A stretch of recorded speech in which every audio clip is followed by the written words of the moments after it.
창세기 1장 11절 12절을 보면은 하나님이 천지를 창조하시고 씨 맺는 채소와 열매 맺는 나무를 창조하셨습니다. 그리고 1장 29절을 보면 채소와 열매를 식물로 주셨다 이렇게 나와 있습니다. 열매 맺는 나무는 하나님이 만드셨고 그 열매를 먹을 수 있도록 우리 인간에게 주셨다 이렇게 소개하고 있습니다. 그 나무가 어떤 나무인가를 결정하는 것은 바로 열매이죠. 그래서 성경에는 좋은 나무는 좋은 열매를 맺고 나쁜 나무는 나쁜 열매를 맺는다. 아주 상식적인 얘기를 하고 있습니다. 그러나 그것이 바로 자연의 이치라고 할 수 있습니다. 오늘 사과나무로 비슷하게 생겼는데 복숭아가 열리면 복숭아 나무죠. 포도나무 같은데 앵두가 열리면 앵두나무입니다. 그 열매를 보고 그 나무를 알 수 있다. 그래서 어떤 과일을 맺느냐, 어떤 열매를 맺느냐에 따라서 어떤 나무인가 한 것이 결정되는 것입니다. 오늘 본문 이야기는 그냥 단순히 배나무나 사과나무나 또 포도나무 이야기가 아니죠. 영적 열매 이야기입니다. 마태복음 3장은 두 가지 이야기를 다루고 있습니다. 1절에서 12절은 세례 요한이 유대인들에게 회개해야 된다. 회개하지 않으면 안 된다. 이걸 얘기하고 있죠. 그리고 13절, 17절은 예수님이 세례 요한에게 세례를 받으신 이야기로 정리되고 있습니다. 세례 요한이 외친 메시지 중에 가장 중심적인 핵심은 회개하라, 천국이 가까웠다. 이렇게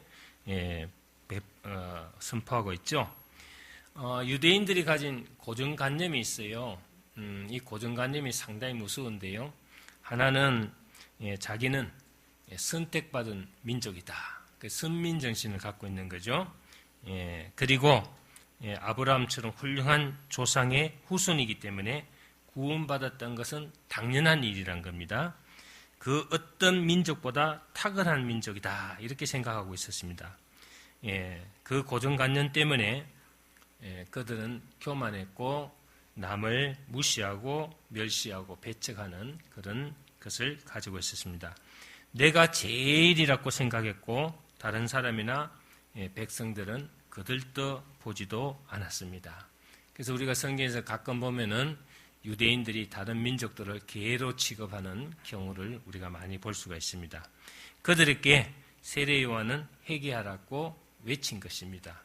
그 뜻은 생각을 고쳐먹어라. 너희 생각은 잘못되었다. 너희 고정관념을 깨뜨리라는 것입니다. 하나님은 모든 사람의 하나님이시죠. 유대인만의 하나님이 아니시고 요한복음 3장 16절 보면은 하나님이 세상을 이처럼 사랑하사 독생자를 주셨으니 이는 저를 믿는 자마다 멸망치 않고 영생을 얻게 하려 함이라. 이렇게 나와 있습니다. 세상을 사랑하셨다는 것은 나를 사랑하신다는 뜻도 있고 이 세상에 있는 모든 사람을 다 사랑하신다는 겁니다. 자, 어떤 유학생이요. 대학에서 4년 동안 부르과를 다니면서 불문학을 공부했습니다. 또 대학원에서도 이 불문학을 3년간 공부한 그런 사람이 있었어요. 그래서 의학에 소질이 있어가지고 이 친구가 이제 파리에 있는 소르본 대학에 유학을 갔습니다. 한국에 있을 때 그는 자신이 불어를 굉장히 잘한다는 그런 자부감을 가지고 공항에 국제공항에 탁 내렸는데 내리고 보니까 애들도 할머니도 공항 직원도 다 불어를 잘해요. 자기가 너무너무 불어를 잘하는 줄 알았는데 그거 가보니까 불어를 너무 잘하는 겁니다. 그리고 또 대학 가서 보니까 아프리카 사람들도 자기보다 더 불어를 잘합니다. 교수가 하는 말을 알아듣는 것도 있고 알아듣지 못하는 것이 있었습니다. 그래서 그 사람이 지금까지 자기가 불어를 잘한다는 생각, 그 고정관념을 고쳐먹은 거예요. 더 나아져야 되겠다. 더 배워야 되겠다. 이렇게 해서 마음 먹고 불을 공부해서 박사학위를 딸 수 있었다고 합니다. 여러분, 인생도 또 학문도 신앙도 교만은 건물입니다. 우리가 신앙생활 오래 했고 또 직분도 집사, 근사, 또 장로, 또 심지어는 주의 종이 되어서 전도사, 목사가 되었다 해서 우리의 신앙이 아주 월등하게 뛰어나고 남들보다 더 낫다는 생각, 그 고정관념을 깨버려야 됩니다. 갓 들어온 성도들보다 어떨 때는 더 기도 안 하고 어떨 때는 더 신앙심이 우리가 부족할 때가 많습니다. 지금 갓 믿은 사람이 더 하나님 앞에 열심히 하고 더 충성스럽게 하고 엎드려서 기도하는 성도들이 있다는 것을 우리가 알고 영적 신앙심의 교만은 버리고 다시 낮은 마음으로 우리가 하나님 앞에 서야 되겠다. 요한이 외친 회개라는 것은 방향을 바꾸고 생각을 바꾸고 삶을 바꾸라는 것입니다. 예를 들겠습니다. 서쪽으로 가던 사람이 이건 아니다. 이 길로 가면 안 된다. 이 길은 잘못된 길인다 하면은 중간에서 빨리 유턴해가지고 다시 터닝 포인트를 찾아서 본인이 가야 할 길을 가야 되겠죠. 그런데 계속 잘못된 길을 가면은 결국은 끝에 가서 다시 새롭게 시작해야 됩니다. 어제도 어떤 분이 사랑하는 아들을 데리고 상담을 하러 왔어요. 그래서 아들이 잘못된 길을 가고 있습니다. 그래서 제가 그 얘기를 했습니다. 여기서 교회를 다니고 엘림에 와서 입실한다고 치료되는 것이 아니다. 본인이 잘못된 것을 알고 자유의지로, 자의로, 하나님도 터치하지 않는 자유의지입니다. 자신 스스로가 새롭게 잘못됐다는 거 알면은 다시 시작해야 된다. 우리가 첫 단추를 잘못 끼면 끝에 가서 다시 다 풀어서 다시 끼워야 되는 것처럼 새롭게 시작하기를 제가 권했습니다. 어머니 손에 붙들려서 억지로 온 아이를 억지로 붙들어 놓는다고 뭐 이 얘기가 되겠습니까? 스스로 본인이 정말 내가 이 나쁜 길에서 벗어나고 뭔가 새로운 인생에 도전을 하고 싶다는 생각, 그리고 새롭게 학업에 한번 열중해서 좋은 대학에서 좋은 그런 학교 생활을 해봐야겠다는 의지가 발동하면은 그때 가서 와라, 네 스스로 와라. 엄마 손 붙들지 말고 네가 스스로 목사님을 찾아와라. 이렇게 얘기했습니다. 그렇습니다. 사람을 미워하고 시기 질투하던 사람이 사랑하고 감사하는 쪽으로 돌아서는 것이 회개입니다. 그리고 예수님을 부인하고 믿지 않던 사람이 믿기로 하고 믿는 쪽으로 방향을 돌리는 것이 바로 회개다.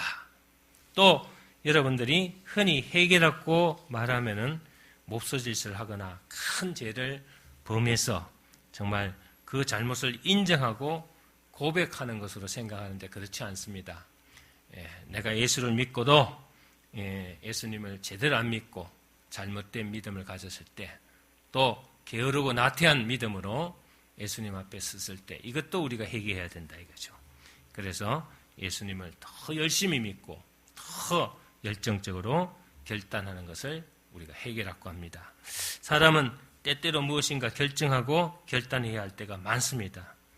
어느 식당을 갈 것인가, 또 그 식당에 가서 무엇을 먹을 것인가, 이게 우리가 선택 결정해야 되는데, 가끔 여러분들도 그런지 몰라도 제가 가서 입맛이 없을 때는 메뉴판을 아무리 들다봐도 먹고 싶은 마음이 하나도 없습니다. 무엇을 결정해야 맛있게 먹어야 되는지 이게 결정하지 못할 때가 있어요. 그래서 아무거나 주세요 이럴 때가 있습니다.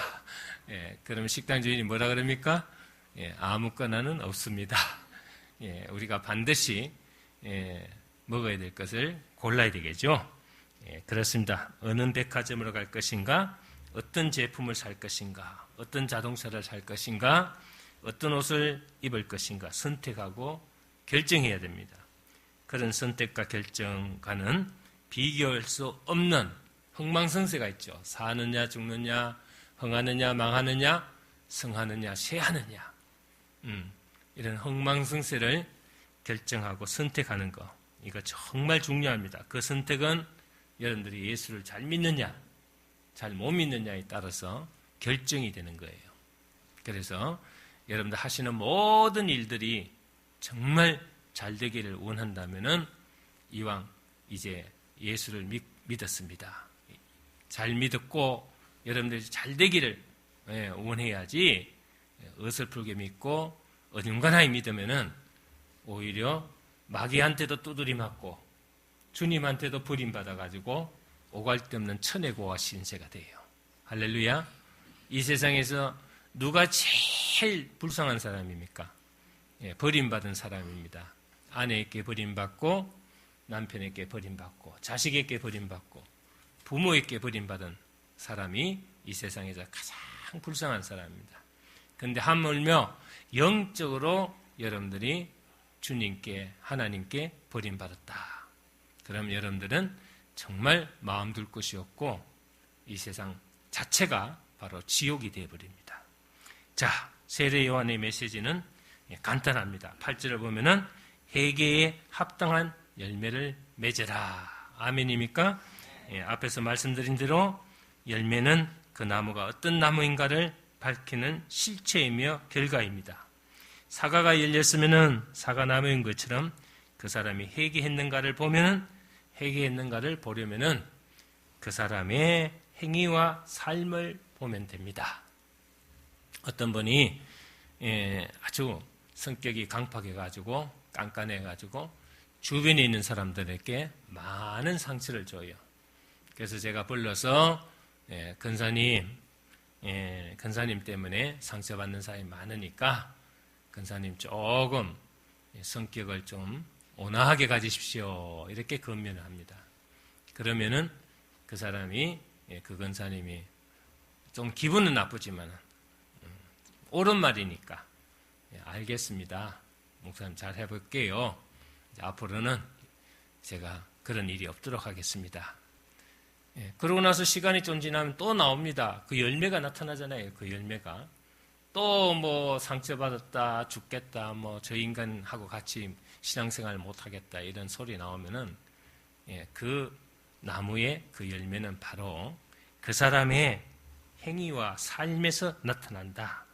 말로는 예수를 잘 믿는다면서 행동은 예수를 믿지 않는 행동을 한다면은 반드시 거기에 대한 열매가 또 나타나기 마련입니다. 여러분들이 아무리 입으로 신앙생활 잘한다고 선전하고 다녀도 여러분들의 그 행위와 여러분들의 그 삶의 태도가 바로 그 사람의 열매를 나타내는 거예요. 그래서 우리는 그 사람이 변화됐는가 안 됐는가 하는 것을 보려면은 그 사람의 언행을 살펴보면은 금방 그 열매가 나타납니다. 그것이 바로 좋은 나무는 좋은 열매를, 나쁜 나무는 나쁜 열매를, 사한 선에서 선을 나타내고 사한 악에서 악을 나타낸다. 그랬습니다. 그 사람 속에 무엇이 들어있느냐에 따라서 그 사람의 모습이 나타나기 마련이죠. 그 안에 강팍함이 있다면 강팍함이 나타날 것이요, 그 안에 온유와 사랑이 있다면 사랑이 나타날 것이고, 긍휼함이 있다면 긍휼함이 나타날 것이다.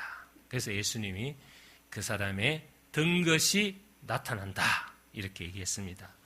교회를 다니고 예수를 믿는다고 해서 천지가 개벽되듯이 변하는 것은 아니죠. 동부 이천동이 갑자기 서초동이 되는 것도 아니고 강북 땅이 강남 땅 되는 게 아닙니다. 예수 잘 믿었다고 월 수입이 100배로 뛰는 것도 아닙니다. 60세 된 사람이 갑자기 30세 젊은이로 변하는 거 아닙니다. 30평 아파트가 100평으로 불어나는 것도 아닙니다. 그러나 예수를 믿으면 변하는 것이 하나 있어요. 뭐가 변하느냐? 그것은 마음입니다. 처음 교회를 나오고 예수를 믿는 사람은 대부분이 하는 말이, 참 예수를 믿기 전에는 마음이 복잡하고 불안했는데 예수를 믿고 나서 내 마음이 편해졌다. 이겁니다. 왜 편할까요? 내 마음속에 예수님이 와 계시기 때문입니다. 할렐루야. 그래서 로마서에는 그리스도의 영이 없으면은 그리스도의 사람이 아니다. 그랬습니다. 갈라디아서 2장 20절 말씀에도 이제 내가 산 것이 아니요 내 안에 그리스도께서 사신 것이다. 여러분들이 지금 교회 의자에 걸터 앉아 있고 또 오늘도 말씀을 듣고 찬양을 하고 이렇게 예배에 참석하고 있지만은 그 마음속에 주님이 안 계신다면 아무런 소용이 없습니다. 여러분들 마음속에 주님이 계셔야 됩니다. 그러기에 주님이 계시면 여러분들이 강박한 말도 못하고 여러분들이 깐깐한 그 마음도 다 버릴 수가 있습니다. 주님이 계시기 때문입니다. 그래서 존 번역이 쓴 하늘 가는 길이라는 철로 역경 여러분들 읽어보셨죠? 그 책을 보면은 사람의 마음은 깔아앉은 시궁창 같아 그랬습니다. 꾸중물을 담아놓은 통과 같아 그랬습니다. 겉에서 보면 깨끗하고 아무런 문제가 없어 보이지만은 그것을 쏟아놓으면은 욕심과 탐욕과 더러운 것과 시기와 질투와 엄난과 정오들이 가득 차 있다 이렇게 얘기했습니다. 여러분 저는 이런 표현을 많이 씁니다. 세상은 거대한 똥통이다. 예배 시간에 안 좋은 얘기를 해서 미안하지만은 오물통이라 합시다. 오물통. 세상은 오물통이다. 이 세상에 있는 모든 사람이 마치 오물통 속에 빠져 있습니다. 누가 발목까지 빠졌느냐, 누가 무릎까지 빠졌냐, 누가 허리까지 빠졌냐, 누가 머리에 묻었느냐, 누가 다리에 묻었냐. 이게 문제가 아니죠. 죄는 다 똑같습니다. 더럽기는 마찬가지입니다. 여러분, 그런 우리가 주님에 의해서 구원받았어요. 우리는 서로 비난하고 악평하고 서로 판단하고 정죄할 수가 없는 죄인의 몸이에요. 누가 나보다 더 더럽고 누가 나보다 더 깨끗하고 이거는 우리의 판단입니다. 그거는 정도의 차이지 하나님 보시기에는 다 죄인들입니다. 이런 죄인들이 서로 사랑하지 못하고 계속적으로 서로 다투고 찢이고 뽑고 이래가지고 살면 얼마나 불행합니까?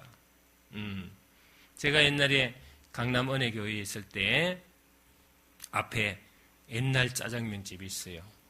그래서 제가 예전에 어릴 때 먹던 옛날 짜장면 아세요 여러분? 지금 짜장면하고 틀리죠? 감자도 크게 썰어 넣고요. 돼지고기보다는 피기가 더 많고요. 옛날 짜장면은 호박 들어갔어요. 호박 들어가고 맛있습니다. 지금처럼 짜장면이 이렇게 뻑뻑하지가 않고 좀 죽처럼 이렇게 아주 단팥죽처럼 그렇게 해가 아주 맛있어요. 그래서 그 생각이 나서 한 2시인가 3시쯤 돼가지고 그 집에 들어갔는데 점심시간이 끝난 터라 주방장도 밖에 나와서 런닝굿 바람에 앉아있고 다른 사람도 앉아있는데 주방장은 앉아가 걸상 위에다가 발을 올려놓고 발가락을 휘비고 있고요. 의자마다 걸상마다 전부 그 시커먼 행주들요. 느들느들 걸려있고 파리는 날고 이야 정말 먹었던 짜장면 위로 다 올라올 것 같아요. 그래서 짜장면 시켰는데 먹고 싶지가 않아요. 돌을 때는 군침이 돌아서 들었는데 그 안에 풍경을 보니까 도저히 먹지를 못하겠어요. 그래서 이제 나와가지고 그 다음부터는 그 집에 안 갔어. 몇 개월 동안. 아무리 먹고 싶어도 가지를 안 했는데 어느 날 지나다 보니까 그 집 바깥 외모 풍경이 달라졌어요. 약간 이 집에 새로 인테리어 했는 것 같다. 이상하게 들어가고 싶어. 들어가 보니까 예전처럼 지저분하고 행주 넣어놓고 이런 게 없어요. 깨끗하게 치워놓고 정말 안에도 단정하게 돼 있고 종업원들도 다 이렇게 깨끗한 유니폼 입고 너무너무 좋더라고요. 미각이 돌아요. 그래서 제가 짜장면을 먹으면서 맛있다. 아니 이 집 왜 이렇게 깨끗하게 됐어요? 이 집 왜 이렇게 변했어요? 그러니까 종업원이 하는 말이 주인이 바뀌었습니다. 할렐루야. 예, 그렇습니다. 여러분, 내 안에 주인이 바뀌어야 됩니다. 여러분이 바뀌지 않으면은, 내 안에 주인이 바뀌지 않으면 여러분들 계속 그렇게 더럽게 살 수밖에 없어요. 변하지가 않습니다. 이제 내 안에 새 주인이신 예수님이 들어오셨기 때문에 여러분들이 이제는 새롭게 변해야 되겠다. 할렐루야. 예수님을 믿으면은 맨 먼저 오는 현상이 평안입니다. 우리 기독교의 이 신앙의 표징도 기쁨과 평안이 표징이라 할 수 있죠. 요한복음 14장 27절 보면은 예수님이 평안을 너희에게 끼치노니 곧 나의 평안을 너희에게 주노라. 내가 너희에게 주는 것은 세상이 주는 것 같이 아니하리냐. 너희는 마음에 근심도 말고 두려워하지도 말라. 아멘입니까? 네, 여러분, 이제 예수님이 내 새로운 삶의 주인이 됐어요. 예전에는 내 안에 막 그냥 더러운 오물들이 있고 귀신들이 막 그냥 침범하고 마귀가 막 그냥 들어가지고 여러분들 이상한 데로 끌고 다니고 혼란스럽고 막 번잡한 삶을 살았지만은 이제는 예수님이 나를 주관하시고 나를 이끌어 주신다는 사실을 믿으시길 바랍니다. 할렐루야. 자, 오늘 본문 10절 보시겠습니다. 이미 도끼가 나무 뿌리에 놓였으니 좋은 열매를 맺지 아니하는 나무마다 찍어 불에 던지니라. 아멘입니까? 이미 도끼가 찍어내렸고 나무 뿌리에 있다. 이것은 무엇을 뜻하는 겁니까? 여러분들이 찍히기 전에 빨리 여러분들이 회개하고 되돌았어야 된다 이 말입니다. 12절에 보면은 뭐라고 했습니까? 손에 키를 들고 자기의 타작 마당을 정하게 하사 알곡은 모아 곡간에 들이고 쭉정이는 꺼지지 않는 불에 태우시리라. 그렇습니다. 알곡은 하늘 곡간에 들어갑니다. 여러분, 한마디로 심판이 있다는 거예요. 심판. 도끼로 찍고 키로 까불러서 심판하신다는 겁니다. 좋은 열매 맺지 아니하는 나무라는 말씀을 주목하십시오. 여기서 보면 좋은 열매란 먹기 좋고 맛도 좋고 보기도 좋아 상품 가치가 있는 열매이다. 습거나 어지러진 열매는 상품 가치가 없습니다. 그래서 과일도 말이죠. 여러분들이 이렇게 조금이라도 가치가 쪼아 먹거나 벌레가 먹거나 조금이라도 흠이 있으면은 그 과일은 상품 가치가 없는 거죠. 가끔 상점에서 귤이나 사과를 사면은 상품 가치 없는 것을 덤으로 한두 개씩 끼워주는 경우가 있어요. 그거는 사실 먹지도 않죠. 가지고 오면은 썩었다고 버리는 겁니다. 교회를 다니고 예수를 믿는다면서 좋은 열매가 없는 사람이 있을 수도 있습니다. 열매가 있을 것으로 생각했는데 막상 좋은 열매를 맺지 않고 키를 담아서 까불어 봤더니 쭉정이가 키 밖으로 날아다니는 겁니다. 여러분, 교회에 왔다고 해서 다 믿음이 있는 사람이 아니죠. 오늘 이 자리에 넥타이 매고 이쁘게 화장하고 머리하고 좋은 옷 입고 아름다운 모습으로 여러분들 여기 앉아있다 해서 다 여러분들이 주님 앞에 좋은 열매를 맺는 나무가 아닙니다. 여러분들이 이제 이 말씀만 듣고 이론적으로 머리에만 간직하지 마시고 이게 가슴으로 내려와서 불이 타야 돼요. 그리고 여러분들이 정말로 주님의 말씀대로 한번 살아야 되겠다. 오늘 주님이 우리에게 가르쳐 주신 대로 내가 새로운 삶을 살아야겠다. 그리고 나를 몰아내고 자기를 부인하고 내 안에 예수님을 내 주인으로 받아들이고 할렐루야. 여러분들 새롭게 변화되기를 원합니다. 그래야 여러분들이 주님 앞에 아름다운 열매를 맺는 좋은 나무가 될 수가 있다. 그래서 오늘 여러분들이 마태복음 21장 18절 이하를 보면요. 어느 날 이른 아침 예수님이 제자들과 함께 예루살렘 성 안으로 들어오고 있죠. 길가에 서 있는 무화과 나무를 보시고 예수님이 그때 배가 좀 고팠어요. 잎이 무성하니까 열매가 많을 것으로 알고 가까이 가보니까 열매가 하나도 없습니다. 그래서 19절 보면은 길가에서 한 무화과 나무를 보시고 그리로 가사 잎사귀밖에 아무것도 얻지 못하시고 나무에게 이르시되 이제부터 영원토록 내가 열매가 맺지 못하리라 하시니 무화과 나무가 곧 마른지라 그랬습니다. 그 다음날 제자들하고 다시 그 성 앞으로 지나가는데 제자들이 보고 주여 주여 보소서 어제 주님이 명하신 그 무화과 나무가 뿌리채 말랐나이다 하고 이렇게 얘기합니다. 할렐루야. 이 사건은 우리에게 두 가지를 의미하죠. 첫째는 나무는 열매가 열려야 된다, 있어야 된다는 겁니다. 할렐루야. 둘째는 기도하면 무화과 나무가 마르는 정도가 아니라 산도 옮길 수 있다 하는 믿음이 있어야 된다는 거예요. 자, 여러분, 안 믿는 사람들 이 얘기하면요, 무화과 철이 아니겠지 이러는 사람도 있어요. 머리가 얼마나 잘 돌아가는지. 무화과 열매 맺는 철이 아니라는 거예요. 철이. 내가 전도하다가 입이 딱 막혀버리더라고요. 아마 겨울이었겠지 그러네. 근데 무화과 잎사귀가 무성하다 그랬잖아요. 무성하다. 무성할 때는 열매가 있겠죠.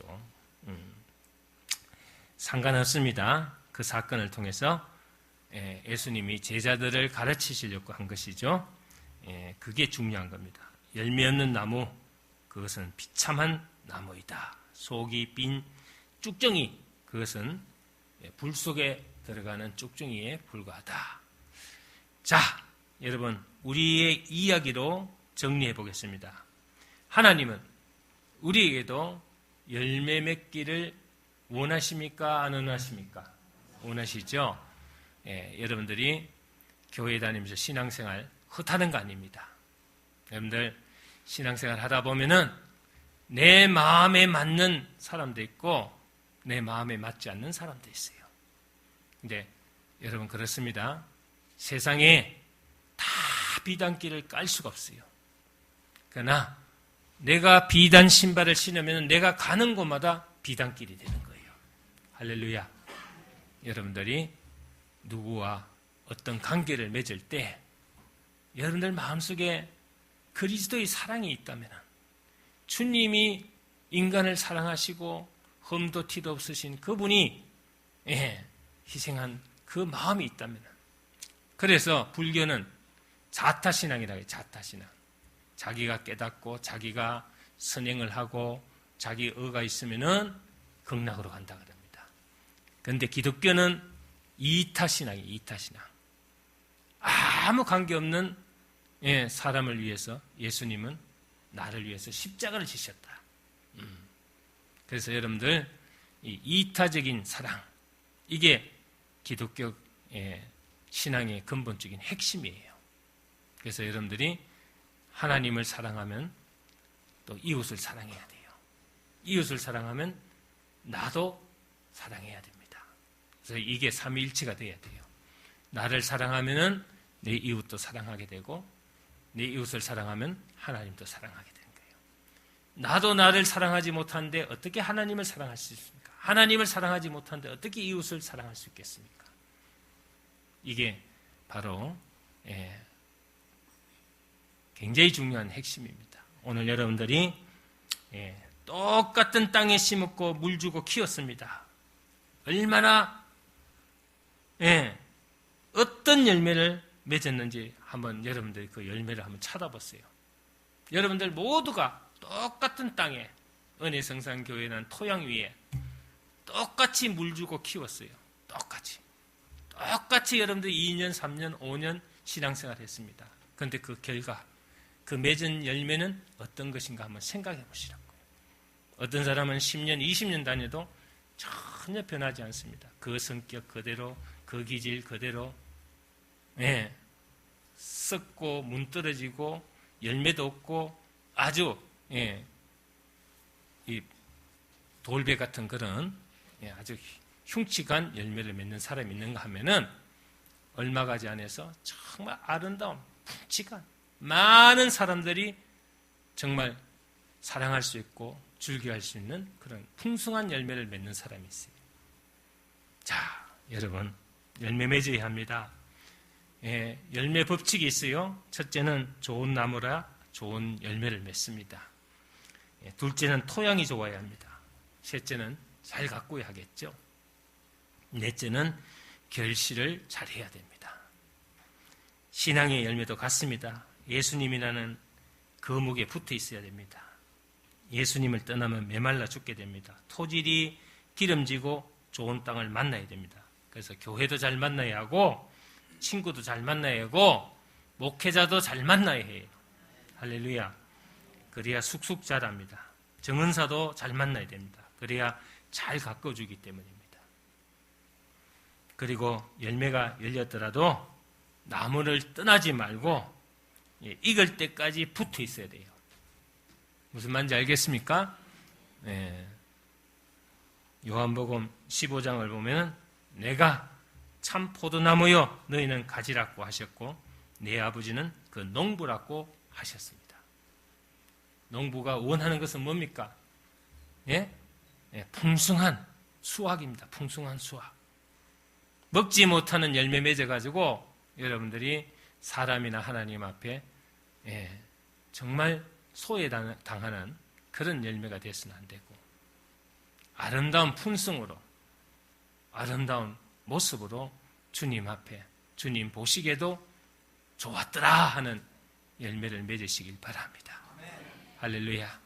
오늘 내가 교회 다니면서 맺은 영적 열매가 무엇인가를 한번 되돌아보는 귀한 시간이 되기를 주의 이름으로 축원합니다. 기도하겠습니다.